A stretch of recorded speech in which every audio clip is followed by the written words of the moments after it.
Hello, everybody. This is your girl, Jennifer McCray, J Shrink. And as y'all know, I'm the one on YouTube that does the psychological and sociological stories or backstories to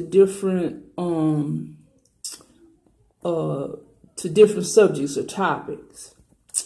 Okay, so today we're going to talk about, since this is trending, I normally don't do trending, but these people, they have psychological impact on others, and people need to know about them, and other people who may be standing in their way when they go to jail.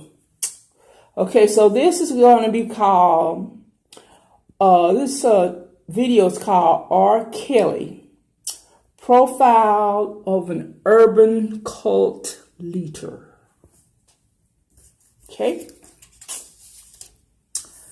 And as an urban cult leader, his girls, the girls would call him daddy. And he was almost a daddy, almost some of them's granddaddy, because he was so old when he got them from age 13 to 20 something. So they call him daddy. So every cult leader have a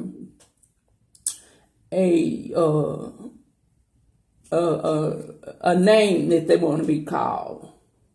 Okay, like Charles Manson, he wanted to be called Jesus, and interesting, R. Kelly, in a way, is kind of like, his situation is kind of like Charles Manson in the 1960s. They got those girls from stable homes. Both of them got girls from stable homes, stable two-parent homes. And they indoctrinated them and forced them to have sex the way they wanted, when they wanted it. So, and just took advantage of them. Okay? Except for R. Kelly was an alleged pedophile. He had sex with girls as young as 13. Okay? And so, the followers, they're indoctrinated with the persecution complex and a deep sense of paranoia toward the world. And when you saw the Gayle King interview, CBS, you saw it in action when you saw Joycelyn, and especially Ezra. She just almost a lost cause. They will finally only trust and obey one leader at a time. And Big Daddy here, he's a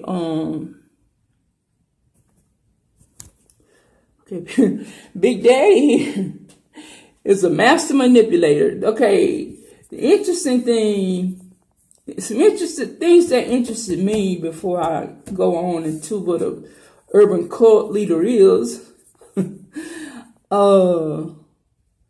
That he had enablers, that he had girls in those different houses. Each girl was locked in a different room. They didn't have cell phones. They didn't have access to food or water. That's common, right, in cult leaders. And they had to have sexual relations with him upon demand, the way he wanted, how he wanted it, regardless. And also, having been promiscuous, he allegedly has herpes, and he spread herpes to some of the cult victims. So he's been allegedly spreading herpes which is against the law. It is a criminal. It is a criminal act to knowingly pass on a STD to a person without their knowledge. And Faith Rogers was one of the ones who came out and said it. The others hadn't said it, but they had a tape of Joycelyn, where she found out that she got it from him and she was scared. And that's sad because that ruins their whole life sexually. This man, he's messed up. He's jacked up. He's jacked up. His sister, that was 16, molested him and his younger brother. Mom didn't know. Sick, just sick. And he started out, one of the neighbors, Miss Denise, I think her name was. He liked to go to McDonald's. He was very immature. She said he really couldn't hold a decent conversation as he was growing with a woman of his age. His maturation sexually and emotionally was stunted to the ages of 12 to 13. So he only felt comfortable with females that he could dictate and who he could order to do what they wanted, what he wanted done. So he's one of those master manipulators. But okay, they are and I think I'm not sure which one of the parents said he was very charming, charismatic. That's the way they all come across in the beginning to win the girls over. So they beguile and seduce them. When they come into the room, he got all their attention because he's this multi-million-dollar seller, singer and songwriter.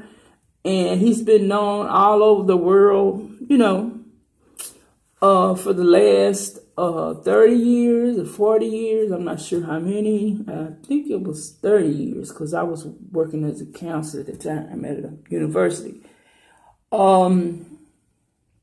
So they command the utmost respect and obedience. They are narcissists. But he takes it to a new level. He's narcissistic personality disorder because of the self-esteem issues that he had. The self-esteem issues in the form of being dyslexic, not being able to read or write, being dyscalculic, not being able to do arithmetic. But his only saving grace was his music. Okay. So he could he was, like he said, the Pied Piper. He can use his voice to seduce a lady, seduce a girl. So, especially if they're young, impressionable, they want to be girls, which all of these young women, most of them wanted to be.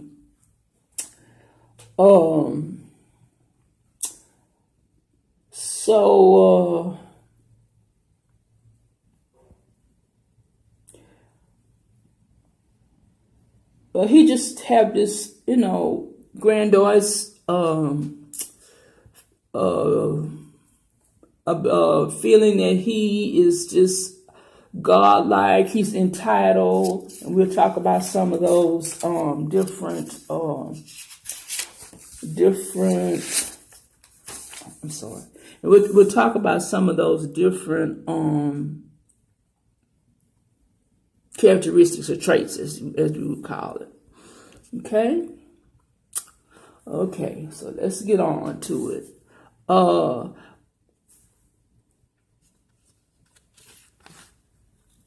Okay. R. Kelly.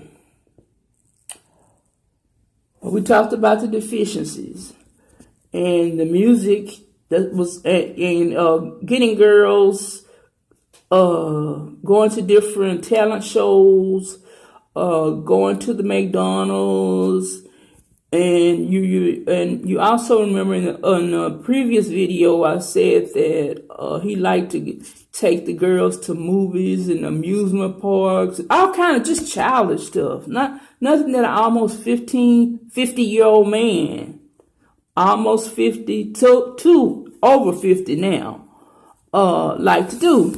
Men that age, they do not normally like to do that. Okay? And researcher Joe Navarro, psychological researcher, he came up with some common traits.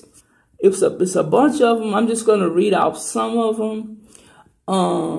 That cult leaders like him, like R. Kelly, presents. It says he has a grandiose idea of who he is and what he can achieve. And, of course, he achieved it. You know, some of them, like Charles Manson, didn't. He used his fame to get the girls. Okay? So his was legit. Is preoccupied with fantasies of unlimited success, power, or brilliance. Demand blind, unquestioned obedience. And y'all have heard that from some of the girls and some of the ladies or whatever they were on Surviving R. Kelly. You know, he told them when to eat, when to drink, when to go to the bathroom, when to take a shower. I was reading, I was looking at a Tasha K video, and she said that he also made them do very unusual sex things. One of the girls, she said her name was Dominique. He forced her to eat his feces. He used feces and urine, his and other girls, mostly his, during sex. He's bisexual. He likes painful anal sex. And if the girls, I mean, they were just at a, you know, they didn't know what to do when they heard him say that he liked these very unusual things because they were coming from these sheltered middle class houses, you know. And we know he wants excessive admiration from the followers and outsiders. And he feels that he's entitled because he's daddy. He's expected to be treated special at all times. And so because of that, he said he think he can get out of this mess that he's in now. Between the tapes, the girls, and all that, and the child support and all that. But okay, before I go on, what I would like to say is, okay, they say, okay, he been in the business 30 years, I think. Well, however long he's been in the business, he had these enablers, and the enablers, which some people call handlers, they kept up with the girls because he had to travel constantly because he sold his catalog of records to different places. So the only way he can get money, and the IRS is after him, he had to do shows. He was always traveling. So he had to have people to monitor the girls and to keep an eye on the girls so that they won't escape or do something like that. And he did everything by money. Everything he paid for with cash because he didn't want the IRS or any kind of paper source to follow him. So in a way, he wasn't no dummy. He was a streetwise. That's why I call him the urban cult leader, because the other ones that I've come across in my field, they haven't been as crafty as him. He's urban. He takes money everywhere. He puts everything, whenever they travel or whatever they have to do that requires money, he puts it in each enabler's name, whichever enabler is, like they said, I think, the Dominique girl was Joycelyn's enabler. It will be put in their specific names, so it won't be traced back to him. And I don't understand. I'm gonna go into it, y'all, but I got to rant a little bit. I don't understand how he managed to do all this traveling, how he managed to pay all these people. I don't understand, and not having to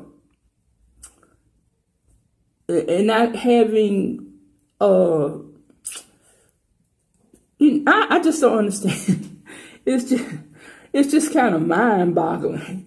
He was very crafty, streetwise in a way. He did his like a pimp.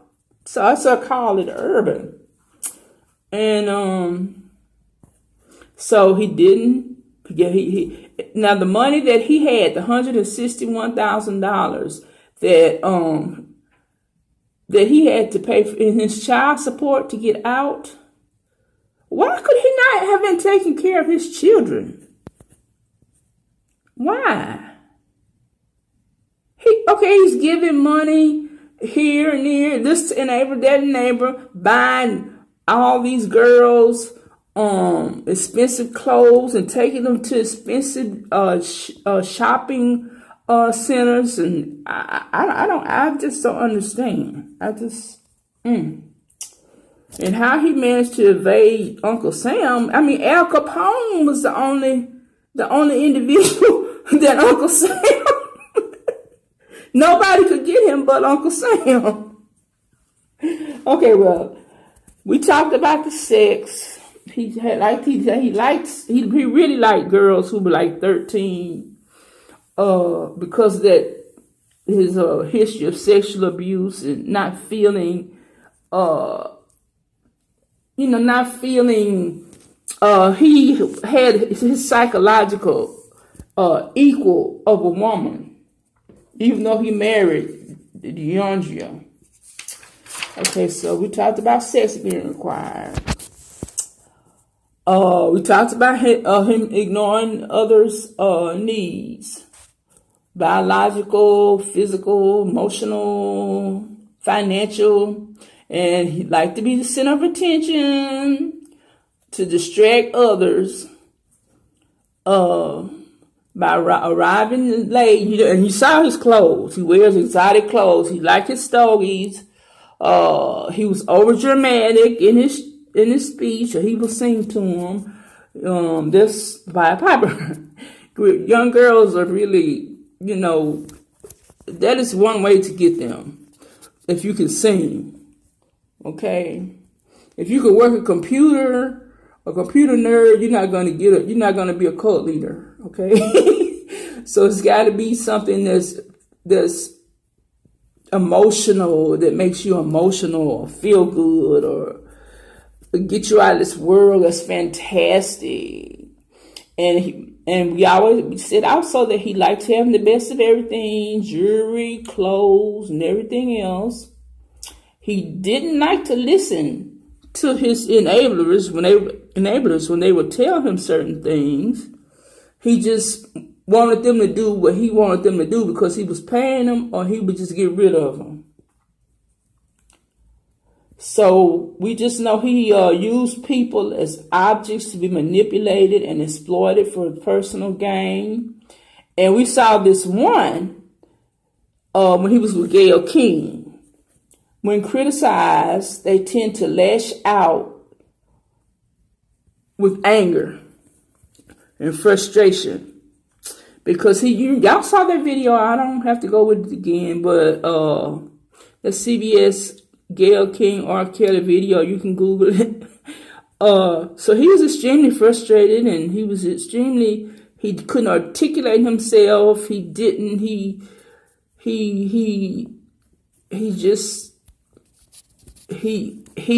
did not know how to explain how he did all these things, okay? And he treat others with, okay, I'm gonna tell you a thing. Wait a minute. Also, I was gonna tell you that he also used, and he did this during the Gayle King interview, and I think he did it in court. He'll start crying and jumping up and down, having tantrums, trying to get attention, trying to get people to feel sorry for him. He's known to do that. You saw it on TV. So you can imagine what he does to those girls. And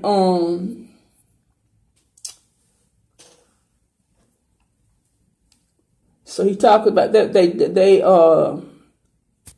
the word I dominates their conversation, and it says he is oblivious to how often he refers to himself, and he likes to be called daddy.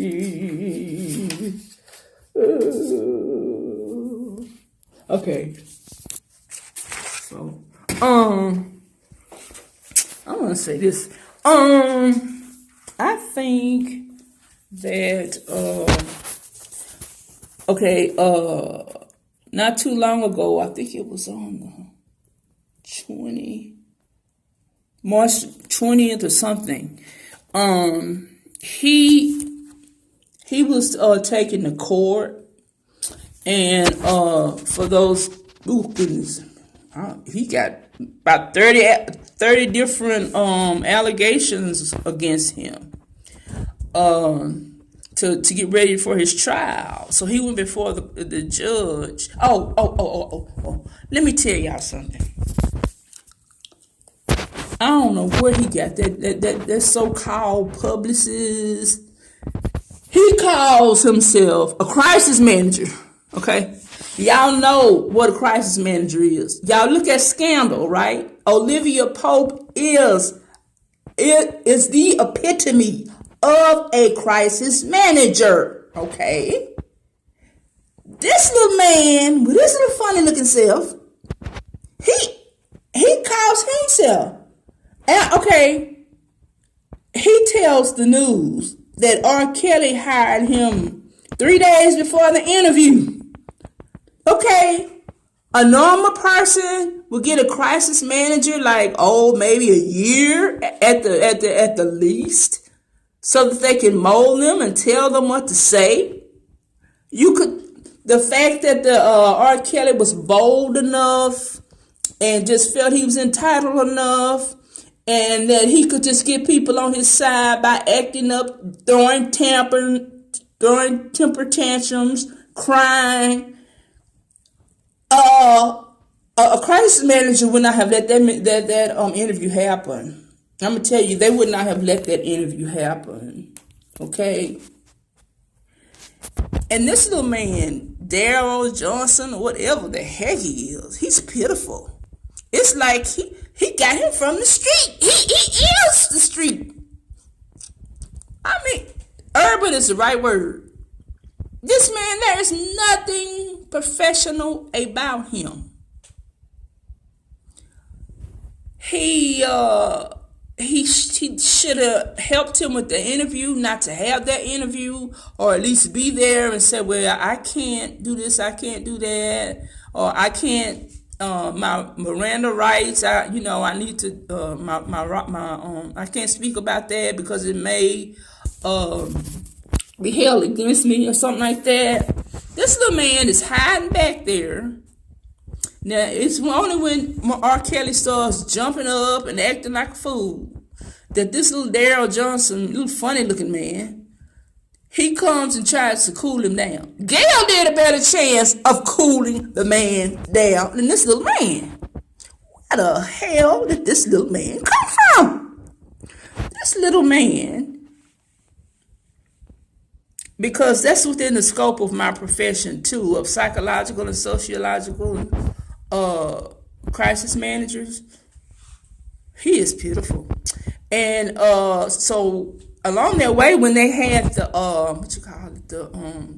they were at the pre-trial motions and everything. So R. Kelly said that he had to go to. He had made a year ago some engagements to go to Dubai. You know, Dubai, the richest place next to Saudi Arabia, to do some concerts at Dubai. And you know what? Dubai is an Arab country, also in a Muslim country. So he can go there and have his way with any girl. He could have a 9-year-old. He could go there. So I'm sure he was thrilled when the royal family of Dubai said, "Oh yes, R. Kelly, yes." You know, and females and sexuality are not very high with rich Muslim Arabs, okay? You know, unfortunately. And unfortunately, don't get mad at me, Muslims, but I know I'm not going to say his name. Y'all's prophet, you know, peace be with him, or whatever y'all say. He married a little girl at 9 years old. So pedophilia, he would have had a feast. Okay? So he tells the judge that. And the only way he can make money is just by going on concerts. And that's how he was making his money, because I told y'all he sold his catalog of records to Aaliyah's family and to what's the name? The Universal Music. So he just go on endless tours. And how he keep up with girls, and he was a sex addict. Yeah, I would like to say that he's the one that's a sex addict. That's why he needed all those girls. And I think it was Tasha K. She said something about the lawyer having him to take libido shots. That's like those castration shots that they give to those rapists. Because his sex drive was so high. He has a very overactive sex drive. So he would enjoy it in Dubai. 9 years old, young girl, no sex shots. But anyway, he said that they had him surrender his passport, and he said he also would like to be monitored, you know, by, I guess, law authorities and everything when he goes to all these different places. The stuff that he already had to do, the engagements or performances he had to do across America. But people are, they're not listening to his music. His music is being dropped. It's not streaming. They're not buying his CDs. They're not getting online. So he's gotten himself in a pickle.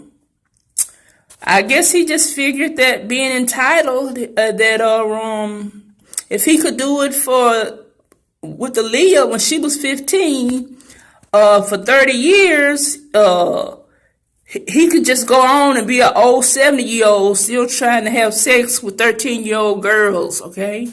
So I'm just going to say professionally, that little man, Daryl Jones, he needs to get rid of him. I don't know what his credentials are, but he's pitiful. It's just like he said, "Oh, I'm just going to pick this one up off the street." He's not like Olivia Pope. He's not like a true crisis manager. So, I mean, you could see that. People are laughing. He's giving the crisis management field, I mean, they got their head between their legs, and, in embarrassment of that little thing. Call himself being a crisis manager. I'm gonna go, y'all. I know. I'm just, I'm. This case is interesting. R. Kelly and Umar Johnson, those two are very, very interesting people to me because, like I said, I like studying people with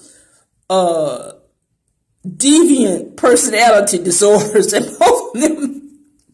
both of them have, and they want to be God, like, and they more close to the devil than anybody.